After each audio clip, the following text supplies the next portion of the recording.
Olá, galera, seja bem-vindo a mais um vídeo. Bom, estamos aqui.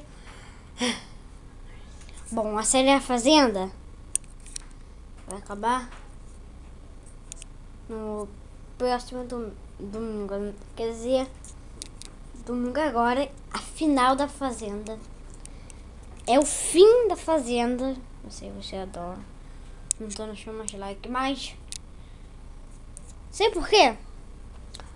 Quando eu tava jogando, o meu controle descarregou. Aí eu fiquei tão nervoso, velho, que eu quase cheguei aqui meu controle. Nossa.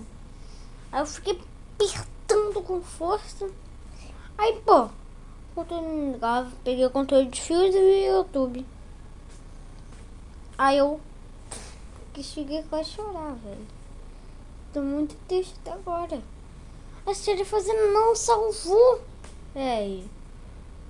Construir lanchonete, construir a rua, construir castelo, construir torres. Não salvou. Bom, eu acho que a série Fazenda vai acabar. Pura. Eu não sei se eu vou continuar. Então, por esses dias pra cá, eu vou pensar se eu vou continuar ou não. Mas eu já pensei há muito tempo e eu vou continuar. Vai continuar até 2016.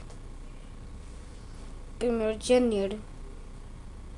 Na verdade, 1º de dezembro a série acaba. De 2017. Então, é isso, galera. Espero que vocês tenham gostado. Deixe o seu like aí, compartilhe, inscreva-se no canal e compartilhe para seus amigos ou familiares, que são crianças jovens. Então é isso, vou deixando o vídeo por aqui. Até mais e fui!